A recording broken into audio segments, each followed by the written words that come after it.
There are a few pillars of the Facebook ecosystem, and one is newsfeed, right? It's you show up and you could just see all the stuff that is important that's happening recently with your friends. Another pillar has been timeline, right? Each person can share whatever they want with whomever they want on Facebook, and your timeline is your place where you can curate everything that you want to show up about you, and it's just everything about you in one place. And graph search is going to be another pillar that's like that.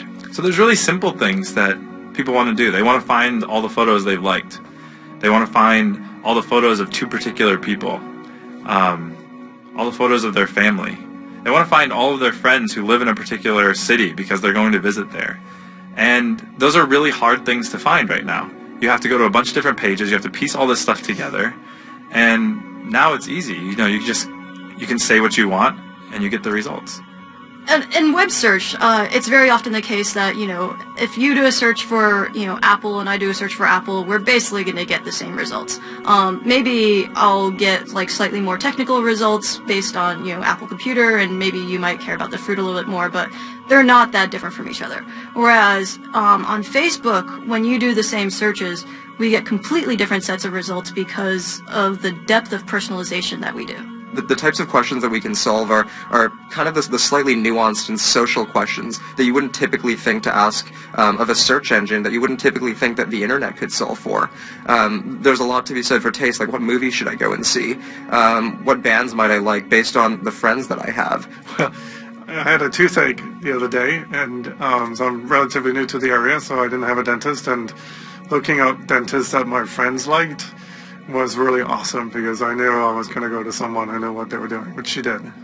It's interesting because most people today don't think about Facebook as a place to discover places where they could go eat or things that they could go do.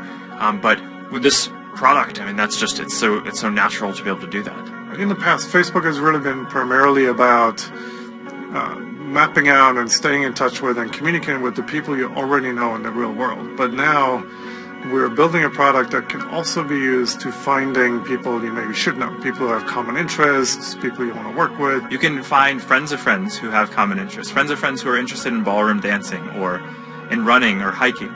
And in many ways what this will do is make your community feel a bit smaller, make the world feel a bit smaller. Today we're really just starting off with a few basic types of things that you can search for. People, photos, places, pages for businesses, and that's just the start.